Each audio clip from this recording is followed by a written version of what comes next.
Okay, hello everyone. I have got Dylan on the phone, who is part of Bambooloo, and I really wanted to ask about the how the Bambooloo came to be and a little bit about the Bambooloo business. So, Dylan, thank you for joining me. Do you want to say anything to people listening to this sometime in the future? Hello, and I hope you enjoy this conversation. Yeah, whereabouts are you based? You're in New Zealand, obviously. Correct, yes. North So Island? Auckland, New Zealand. Okay. So I'm in Auckland this week, and it's one of those strange things that following the COVID pandemic, it's like we all connect on Zoom and have no idea that we could be in neighboring suburbs.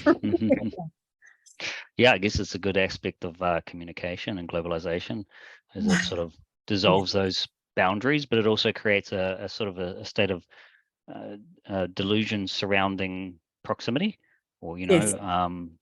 I guess it's sort of it's not good to orientate in some respects. But then I imagine that as time goes on and technology evolves, people become more accustomed, and then it's not so affronting, Yeah. Um, Yeah. so yeah, the unfamiliar becomes familiar. Yeah. Well, I love that it eliminates the need to plan for traffic and use petrol and get in a car and find a park and book a room and all that. And that's sort of related to the topic of human manure composting and composting toilets and saving resources. So if you're happy to jump into the Bambooloo now, Yeah, certainly. then question number one was, how did you come to create a waterless toilet in the first place? Um, So, having run a composting toilet business for a period of time and come to understand the ups and downs and all the various options on the markets, in the market, sorry, although there is global markets, and each market does have its own specific demands. So that's another interesting aspect. But it sort of became an apparent issue that was a case of saying, well, how do we get to the point we offer a solution that's as closest the closest to the most simplest form of composting and the most essentially reliable in the context that there's not a lot of technology that may go wrong, and yet maintain some visual aesthetic that brings the the humbleness of the toilet home. So I think that sort of became part of the narrative that I was having with some friends, and family at the time, and it also was an insight that I had as a result of numerous conversations with customers. So out of that sort of was draw the inspiration to develop something that was pretty straightforward. And the difficulty was to take what was, I mean, it's not a new idea. In essence, it's called a bucket system, and it's been pioneered. But the real question was, well, how do we get beyond that narrative where the idea of a bucket system sounds like the lesser of two evils, so to speak? And I think that's where adding the additional aesthetic to the toilet made a big difference. But it wasn't just a case of saying adding the design aesthetic. It was also a case of pursuing some materials that would reflect the design aesthetic. And then it was also additionally a case of saying, well, building a management system around it that was both capable of being simplified and pertaining to a bucket system solution, and yet ultimately keeping it accessible to people who are novice and are otherwise experienced. And that is one of the dividing factors between various different people who are composting, is that some are experienced in life with regards to composting and some are not. So obviously, in order to get it out into the marketplace, so to speak, and or otherwise into people's mind as a viable option, we had to achieve sort of merits with it. You see what I mean? Hmm. Mm. So you had a composting toilet business preceding the Bambooloo, and the Bambooloo was like a simple version. Is that right? It's I think it's interesting because even with a complicated composting toilet, like well technologically evolved, to achieve certain merits. The maintenance in itself may not be completely simplified. And obviously the constant narrative is always to sell something with a simplified definition of the maintenance, but it doesn't matter essentially whether you're learning the Bambooloo or you're learning so-and-so brand. What you'll find is that there is a basic degree of involvement that one needs in relation to all the composting toilets. And obviously with the more technology that you can employ or a design merit, you can fundamentally reduce this. And this is one of the primary pursuits of technology, is for convenience, right? But then there's the balance of that convenience that sometimes that comes with an inconvenient scenario where you're too far down a technological codependency. So yeah, I think it's a case of saying I like to make a universal narrative around each particular genre of technology so as not to preclude it. So in that respects, I felt like what Bambooloo offered was an answer to a void, if you would, in the marketplace, which is not always a good strategy when it comes to business. You would seldom start something that there's no demand for, so to speak. So in some respects, I have to create the demand for the product. And thankfully enough, it's sort of grown in itself, and the audience has become the demand, so to speak. And it's not simply a case of me just driving education campaigns and getting it established out there. You know, people are finding great familiarity with the product and are actually recommending it, and they call it referrals. So that's been quite a positive result. And I think that's kind of one of the unique narratives about the evolution of the Bambooloo, is that it wasn't so much what I did as much as how people responded to it. Even though there was this gap in the market of the supposed technology in the realm of composting toilets. Yeah. No, I've got one, and I just love it. And I was it's not worried, but there was a little bit of trepidation, like, okay, I've said I'll do this, it's time to actually start doing it. And just the aesthetics of the toilet itself made it such a joy. Yes. Well, I think the aesthetics are a very growing significant aspect of the composting toilet market, in the sense that there needs to be a relationship with the physical world. And I think that in a lot of ways, the customer demographic that we have for composting toilets, they are very much orientated towards a unique aesthetic in life as opposed to a generic aesthetic in life. So they're not happy to be where they don't want the whitewashed walls, let's put it that way. They want more unique homes and more unique lifestyles. And I think that that's where composting toilets in the industry is slowly walking into. It's starting to realize that they shouldn't be exclusively pursuing generic whiteware or porcelain toilets in just the design aspect. Although I have to say that porcelain toilets, as the generic whiteware goes, it still serves an incredible function. It's just that there's something in the nature of the audience, and all businesses and or otherwise industries and cultural shifts need to be observed, to observe this transition and the way that the consumer is changing. So yeah, I think it's really important to have an aesthetic to a toilet, or so that it's not visually dysfunctional. And how did you come to choose bamboo specifically? Right. So, well, it's actually it's a low impact production crop, so to speak. I mean, we all know it to be grass, a unique type of grass, and it has a high yield, and it's quite rigid by nature.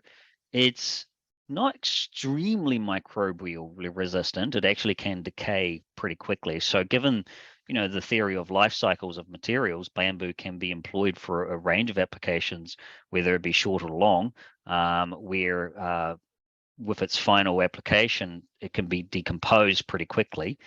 So that's sort of one theoretical base. However, the Bambooloos are produced with a coating which would fundamentally take a lot more effort to break down. And that's because we originally were pursuing much more organic coating materials on them. But of course, it wasn't entirely suitable for the hard wearing application of a toilet. So but Bambooloo, the bamboo itself, it actually, as far as a composite product goes, it has a very nice aesthetic, and it was also partly inspired by Japanese approach to toileting, in the sense that they have a tendency. I mean, so Japanese and Chinese cultures both have bamboo equally, but it was sort of part of my inspiration when it comes to toileting is born of the Japanese approach, traditional approach to toileting, not specifically the modern approach, because the modern approach is extreme sterility, extreme hydration. Sterilized sort of aesthetic to whatever they're producing. But it's the historical application where in which they would have their toilets separate from their bathing areas, and they will be a beautiful bathroom toilet room, as well as the bathrooms themselves. So it was sort of, I guess it's a personal inspiration to use bamboo.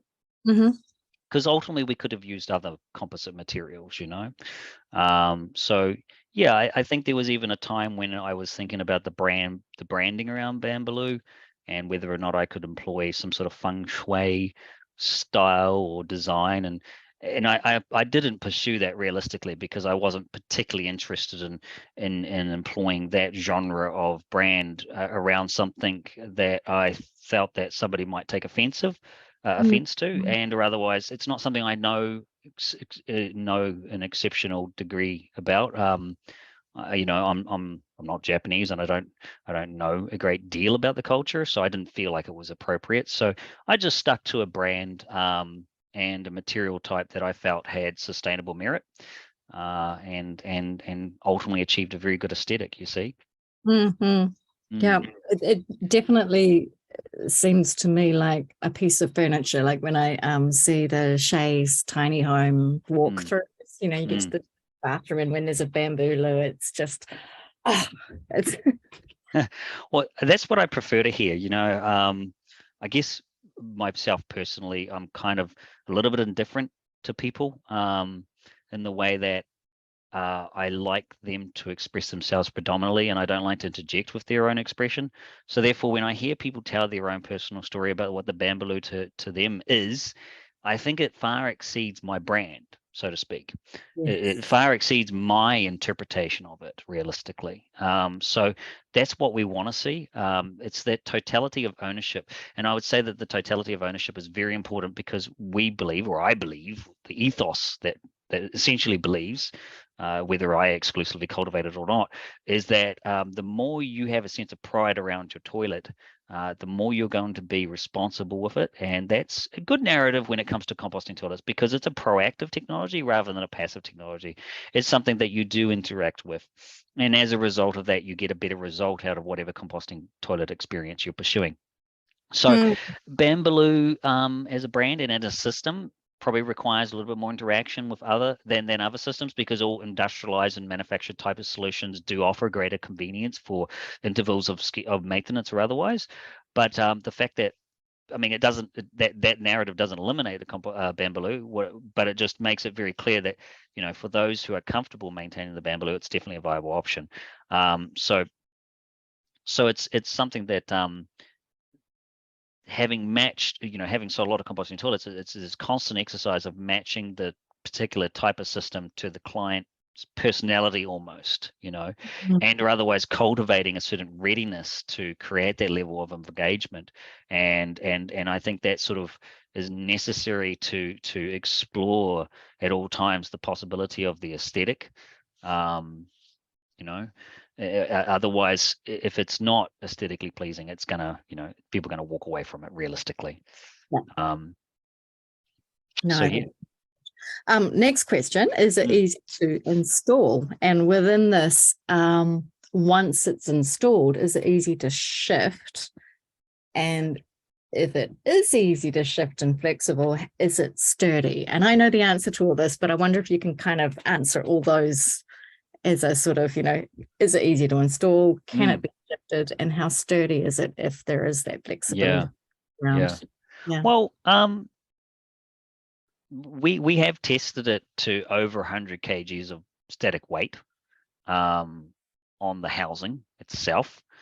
So it's pretty robust, even though the actual strength is not achieved through incredible amount of ribbing and structure. It's achieved through the contour of framework, geometry, so to speak. So it's lightweight, yet surprisingly strong. And as far as its stability, its footprint is quite wide, but it needs to be anchored down. So there's a couple of large heavy gauge screws that you can employ to anchor it to the floor. And then, of course, they're just as removable because they're reusable and the system can be relocated. The fact that it is a non-vented system means that you're not making any penetrations through the floor or the wall. So ultimately, yeah, you can repurpose it or reposition it, not a problem, with consideration to whatever damage that the screw might do to a flooring board or otherwise. So, but that's pretty generic, you know. Yeah. However, you could actually plant it on the floor and it should be stable. And realistically, as long as you're not rocking the boat, you're fine. Yeah. I've got one customer who's keen on having a spare toilet like in her garage. If that were a concrete floor, is there another way of securing it? Oh yeah, so I mean it's as simple as adding a raw plug. So you can actually just use a masonry drill, which a lot of the generic drills will have a masonry function. You can actually drive that masonry drill down, chuck a raw plug in, and drive the same screw into the same location, so to speak. So there's that, but then obviously that's doing a penetration to the floor. But by and large, you can still use the system without that degree of fastening. However, you could also fasten it to a nog or a stud if there's one available at the back of the system. It's just a matter of actually finding that. There's enough meat in the framework of the unit that you can actually put screws through at a few different locations realistically. Yeah. I think I just love the idea of a mum being able to escape out to the privacy of the garage. and you know, this is someone with 3 kids that yes. 5 people in the house, you start to want a second toilet. Yeah, no, I can appreciate that, and I don't personally have that narrative, and I can appreciate that that's your narrative, but one of the things that I always banter on about, if somebody's willing to listen, is my sort of narrow ethos about what could the Bambooloo, or how would you put it, composting, offer through this particular avenue to a shift in psychological temperament about waste management. And my argument is that obviously we're creatures of both nurture and nature, entwined value there, so to speak, but you can nurture our nature, so to speak. And so in order to nurture our nature, what is it that you can do or offer to children growing up is some sense of responsibility around what their body produces as a primary waste. And so that's a really core ethos to what I believe the Bambooloo offers, because there's a possibility with the Bambooloo as that they're not very large capacity, so they require a degree of maintenance relative to use, right? But what it can mean is that in sort of futurist type homes, particularly along the lines of sustainability models, there's a possibility that people could have a private toilet starting from a very young age and actually learn to maintain it at a very young age. And I believe that will have some significant ramifications towards the psychological disposition towards waste, because if we look at it from a primacy point of view, and then everything else throughout the world is filtered through that sense of primacy, then I believe that on some level, this will affect our attitude towards all forms of waste generation and production, or or byproducts generally. So yeah, I'm. It's not to say that that's going to be the story for everybody or every family, so to speak. But it would be an interesting scenario to see what happens with the children of the future who grow up with something like a Bambooloo, a bucket system, or even some other technology that requires some interaction, you know what I mean? Rather than a whole generation that's become proportionally ignorant to what waste management is because they had a button that says get rid of it, the flushing toilet, so to speak. Which at the same time, I still love the flushing toilet. I love all forms of technology if we can logically employ them in the correct and true way, So I'm not out here to create like a mission of one man against formats of technology. I prefer to understand them, So like, yeah, but there is a tiny kiddie version of the Bambooloo. See, I don't have any children. So I kind of not familiarized with You might want stature. to look at there's an attachment you can get that you can sit onto a normal toilet seat and then kind of lift a toddler up and they don't fall like they're all in. That may be a bamboo kind of accessory to the fact. And then down the track, when there's a demand, perhaps, a kiddie-sized. Yeah, it's not a bad idea. Can certainly make it out of some of the waste materials, and that would be what I would prefer to do. You know what I mean? Because there's a little bit of waste material in the production of things. So, however I can maximize the reduction of waste material, that'll be a good exercise. So, no, that's not a bad idea, and I would want to produce it for affordable rate just to make it a cheap accessory realistically. However, they will still need to get up onto the toilet. How do children do that? Little stools, I imagine. You want some bamboo stools as well. Yeah, exactly. But it's a trick is to keep it affordable. I mean, the Bambooloo is a handcrafted product. It's very unique to the New Zealand market in a lot of ways. We get a bit of demand overseas for it, but there's a limitation about exporting stuff. Concerns around the wood and maybe vermin and so on. So there's all that going on there. So it's a thing that it's, I guess in a way, a lot of these ancillaries I've always left up to the customer, but I guess additionally, it's nice to add in complementary accessories that are well themed to the product itself, keeping with that narrative of the aesthetics. But yeah, no, I think that ultimately my argument about, for instance, children using the technology exclusively privately, so to speak, being responsible for it, it would be relative to age. Obviously, a lot of things, as I imagine parents do, is they make a judgment call about what the children can take on board in terms of participating in the family. And so I would have to dialogue with parents to actually get a bit of understanding. But ultimately, my theory being that I think children could be involved, and I think that they're more somehow more willing to be involved than entrenched adults who have very established ideals. Yes. I've just been babysitting my granddaughter for 3 weeks, and she has what we call bare bottom time with no nappy. And when she wees on the floor, she gets her hand in it. She's fascinated. Is no factor at she's just turned 1, so yeah, I think you're onto something with the generational shift in acceptance of responsibility for what we create. One more question. What sort of people get a Bambooloo? Like, I imagine we've kind of chatted about the tiny home customer.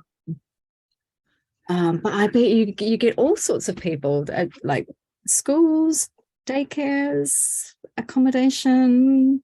Not so much in the educational facilities, because I think they have criteria that they must conform to. So there's standards that regulate a lot of infrastructure in the marketplace.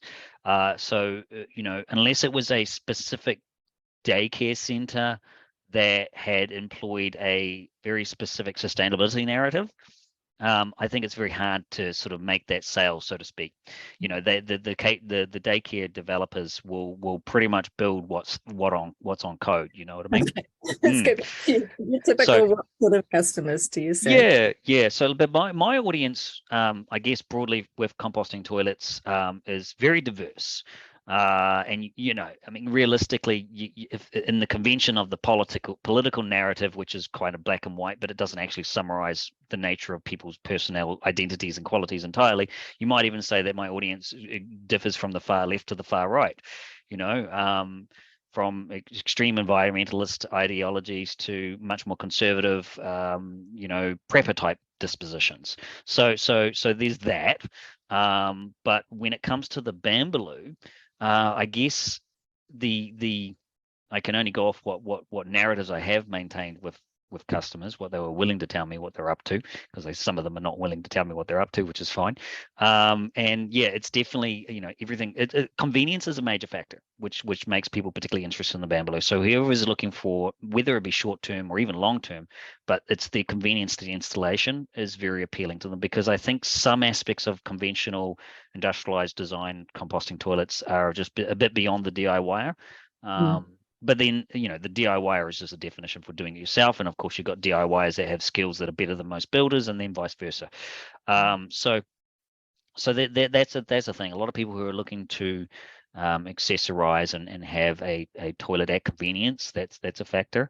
And obviously the things that circumstantially are manageable. So we got a lot on Airbnbs, because Airbnbs are short stays. They use it for 2 or 3 days, and then it's serviced in between, and that's quite appealing to them. And that sort of maintenance doesn't necessarily differ so wildly from having a manufactured toilet, which might be sort of serviced every couple of weeks, because they're there cleaning up and servicing things anyways. You see, so it's definitely not a personality type. It's very much a situation with a personality type, is the audience, so to speak.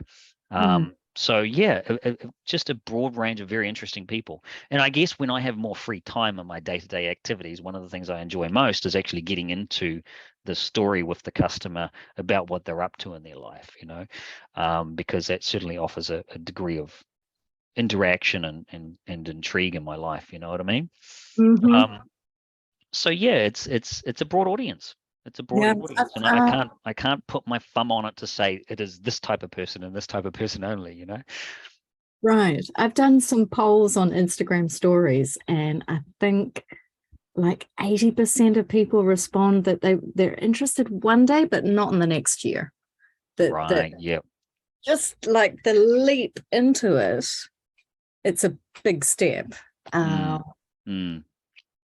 Yeah, there's a scenario for people who are renting. There wouldn't be many landlords willing to install one, I suspect.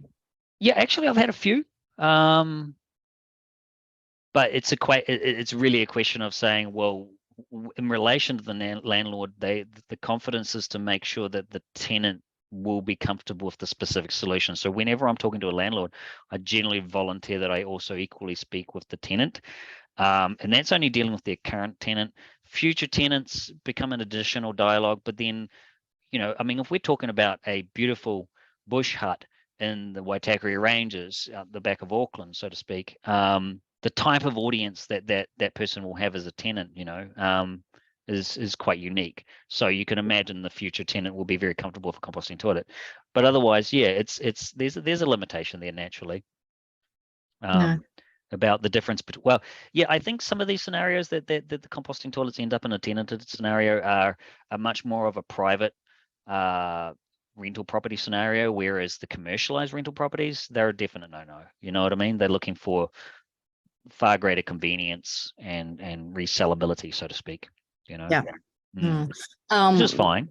I've spoken to our tiny home owners. Lots of people see the Bambooloo going in there, and then one customer who wants it next to her plumbed toilet, like she'll have toilets in the bathroom. And yes, yeah, Well, I mean, we just did a little wee blog or post just sort of talking about, after the recent storms, the possibility of composting toilets as a backup. And it can diversify your waste management. I think that's one of the things you could put out there, that people could be interested in the sense that, well, what if we did have a water shortage? And although, and what if we wanted to conserve water, and is there a growing expense to water, and or otherwise? In New Zealand, it's not always the pursuit of the conservation of water. It's actually the pursuit of the reduction in discharge, because all discharge has to be managed. And in landscapes where you achieve, if we're having changes in our seasons in such a way that we have such high degree of saturation due to flooding or, heavy rains, we've got this real risk that there's not enough, viable land left to discharge, so to speak, due to the fact that it's subject to total saturation. So how do you discharge conventional wastewater into an environment that's totally saturated? You can't. So other technologies would need to be employed. I mean, there may be an inclination for people to employ buffering tanks. So you're adding more tanks to the scenario, So I guess the simplicity of this approach, which is to say it's a water-free solution that can be managed quite easily, and even if it's not something they live with full time, it's something they can quite comfortably live with part time. Realistically, it just grows the narrative of it being a an emergency toilet, so to speak. And I think some people may only be able to afford a very straightforward emergency toilet along the lines of maybe some of these cardboard fold-out toilets that are on the market. Or otherwise, some people who may be more inclined to prepare their home and set up a emergency toilet along the lines of the Bambooloo, with a much more nicer furnishings and room for it to dwell in, so to speak. So, yeah, I think that there could be an argument that in the coming future that some of these technologies are in the same room and they parallel each other and they're used situationally based on the need, you know. Definitely. We're recording this 20th of February 2023, and at the moment there are thousands and thousands of New Zealanders probably using bucket toilet systems in the current state of emergency that we won't conjecture too much there, but I hope that people think about the option of a dry toileting system, and I highly recommend the Bambooloo. Yeah, no, I agree. I think it's about the narrative, and it can be quite surprising to me on occasion where a lot of people don't even know about not bucket systems exclusively, but just composting toilets or even dry toilets by global definition. You see what I mean? They don't know they exist, and it's surprising that it's a matter of one generation. You know, I imagine people who are just over 40, more towards 50, they still remember farms and they still remember dry toilets, so to speak. But anybody under that is actually almost an entire generation that just has no memory of it, you know, unless they lived or grew up on the farm. So it's almost like the concept of it's become off the table. And I know that under disaster or emergency conditions, it's amazing how people band together and share information and come to solutions and work out how to sort or manage their waste. But the lack of preparedness is proportionate to the lack of understanding of simple technology that works outside of the modernization of convenience, so to speak, you know? Yeah. So, yeah. Excellent. Well, thank you so much for your time. Right. Yeah. I'm sure within the Humanure course that people will enjoy hearing the backstory to Bambooloo. Is there anything else you wanted to add? You're welcome to promote anything. I think just to you to say the website where people can... right, yeah. So the website is bambooloo.co.nz, and we can also be found online on a range of social media platforms. Sorry about that. That's coming in. You might need to hear that. So yeah, it's not just my backstory. I think it's everybody's backstory. Realistically, I'm too much of a Gemini. I would want to share the narrative entirely. So, you know, I want people to tell me about their experience, you know, all the time. Otherwise, I mean, to be honest, I'm extrapolating some of the joys of my day to day as running this business based on the success stories of whatever I am doing through this business in society. You know what I mean? And that's not me. I'm just not looking to act as a dictator in the market. I want people to be there, you know, to be reciprocal and the drivers of the technology themselves, you know. Yeah. I think the product definitely lends itself to that. That's a good job. And well, I'm excited. See case studies of all the Bambooloos and of course the compost piles and how people use the soil they're making. Because yes, we haven't actually gone into the concept of composting and soil enrichment too much, but that's a very big subject matter. And I guess that's something that people will come to understand over time. I think that my experience is that composting toilets are not explicitly in the early days because they've been around a while, but I think the growing tendency towards sustainability is just getting over the initial hurdle of getting into waterless and getting into dry toilets, and then the beneficial product that comes of that long term, whether it be things like shift in psychology and or otherwise a shift in environmental management, so to speak. That's another subject that I feel that could be more so broached as society gets more and more used to dry toilets, so to speak, you know? Yeah. Mm. We could have a conversation about that another day in the future. But for now, thank you very No much. problem. Thank you. Most appreciated.